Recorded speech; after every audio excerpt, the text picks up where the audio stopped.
What's up guys, welcome back, or welcome if it's your first time. Today I'm going to be talking about horror's biggest icons and ranking them using my favorite thing, a good old tier list. But let's just dive right into it. No horsing around, let's go.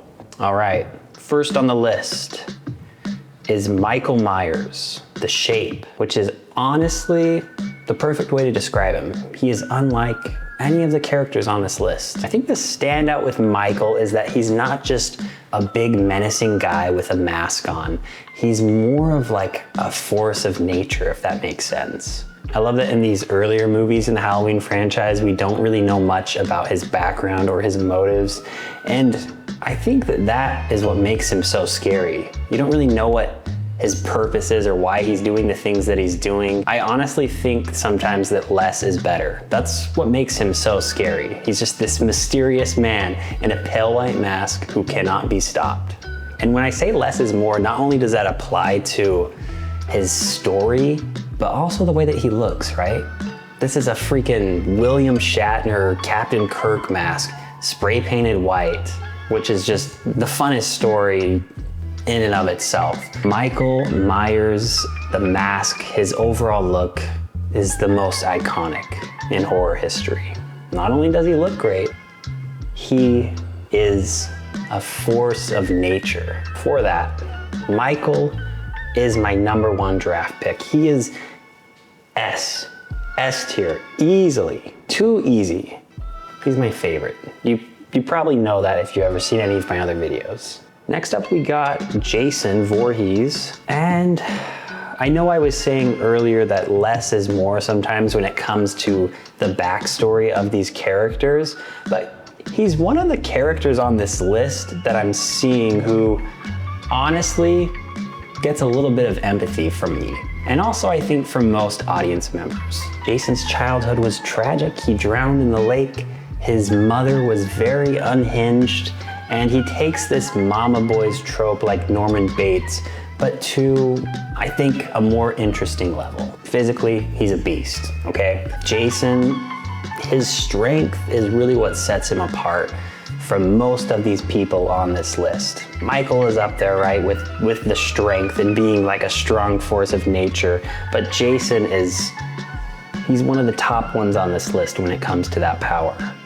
I don't know if it's my empathy that I have for him, but something about Jason seems a little less threatening than Michael Myers to me. So with that being said, I think Jason is gonna be just a tier below here in A.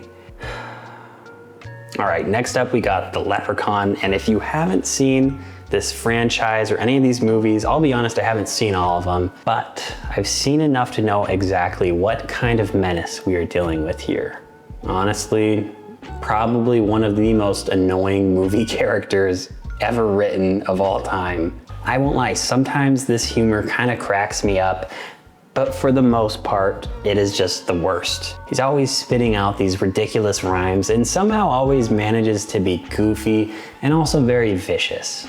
He's not very scary in the traditional sense, but there's something kind of creepy about how chaotic and unpredictable he is. Is he threatening? No. Standing at like 3.5 feet tall, he's not much of a physical powerhouse like the two guys I've already talked about. And I don't think it would take much to stop him. Considering how annoying this guy is, he's bottom of the list for me. D tier.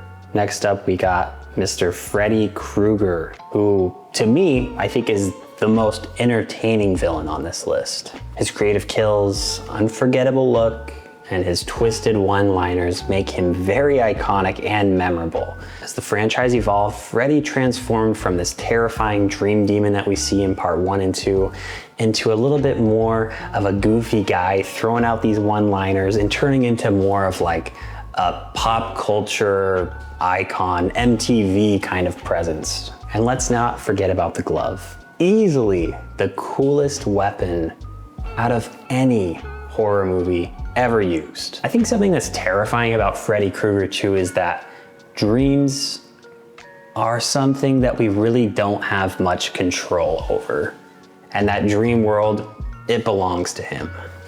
The creativity, the ability to make me laugh and also entertain, Freddy belongs with Mikey Myers in the S tier.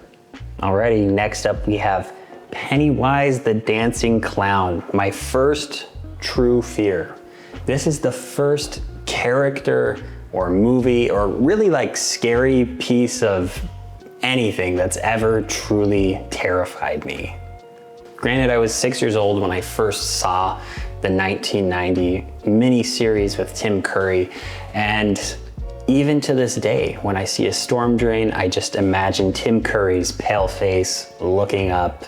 It really sticks with me. I think what's really cool and a standout for Pennywise is that not only is he terrifying just as a clown by himself, but he knows what your fears are and he's able to feed off of them. So if you're scared of the Wolfman, he's gonna be the Wolfman.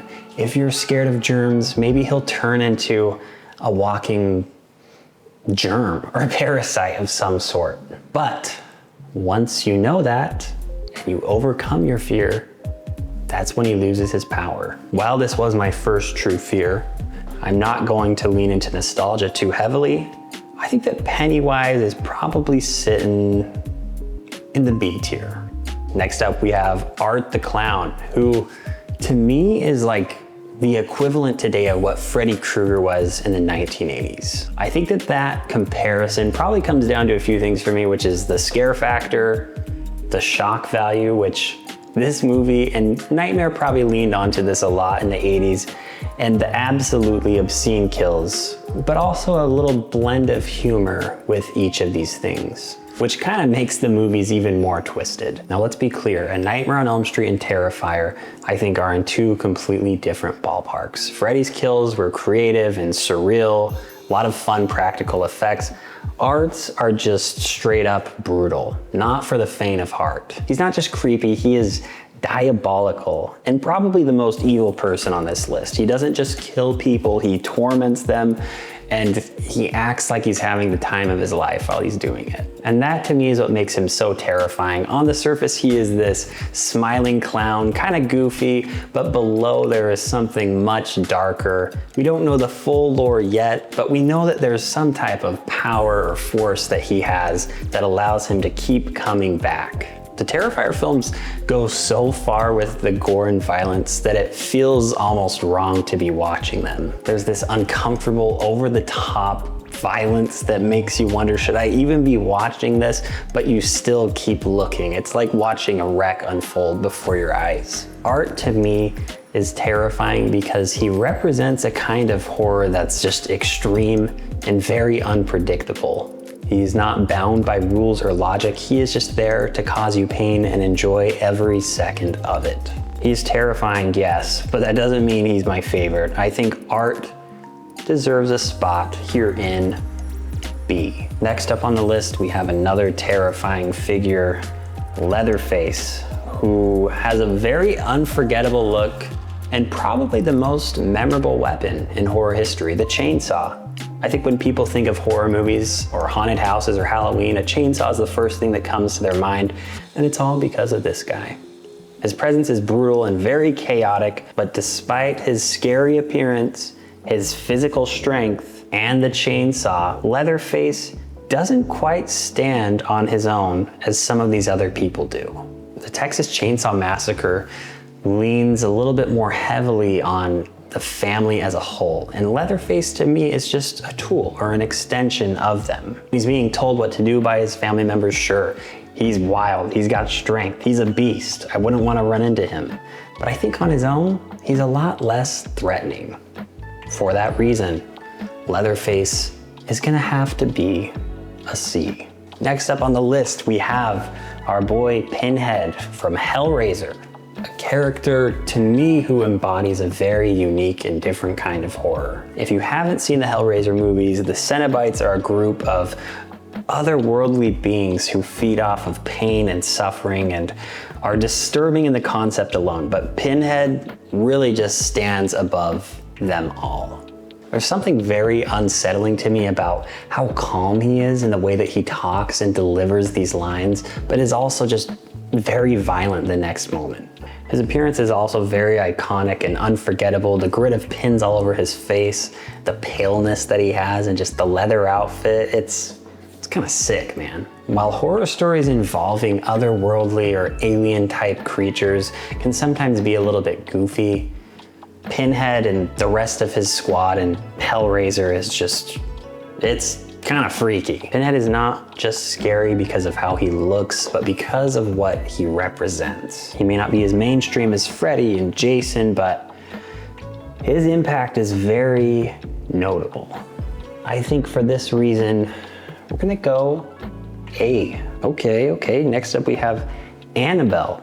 And you know what? I'm really glad that she's on this list because she's been in the news lately. Just recently, in case you haven't heard, a paranormal investigator was traveling with the real life Annabelle doll and he unexpectedly passed away in his hotel room. This started a wave of speculation and stories about Annabelle cursing him, and I don't bring this story up to be disrespectful, but I just find it interesting to see what cultural relevance Annabelle still has to this day. The Conjuring universe has been popular for over a decade now, but the fact that people are still talking about her, I think it's pretty interesting. Despite the cultural relevance, I don't find Annabelle scary at all. I think the idea that it's like a spirit connected to this doll and just that it's paranormal is something that I don't find as threatening or scary as something real, like a killer.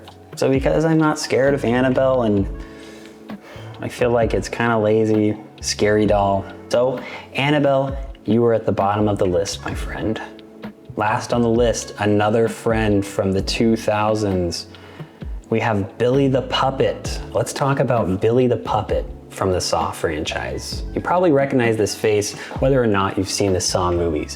While he's technically not the villain, he is the face of the operation, or the mouthpiece for the mastermind, John Kramer, aka Jigsaw, who's working behind the scenes, coming up with these crazy traps and games for people to play that are pretty sick and twisted. I think what I find interesting about Billy is that he's not an actual person, but what he represents and how he's speaking for another person is kind of surreal and terrifying. That being said, Billy is really just an extension of Jigsaw or John Kramer, and I can't rank him too high on the list because of that. He's iconic, yes, but I wouldn't say he's terrifying in the traditional sense. So for that reason, Billy Boy is gonna get a C ranking. And that does it. That's our list. I had a great time ranking these out. Let me know what you agree with, what you disagree with. If there's another tier list video that you wanna see, these are some of my favorite kinds of videos to make, so expect more of them. That's all for today. Thank you so much for watching, and I will see you in the next one.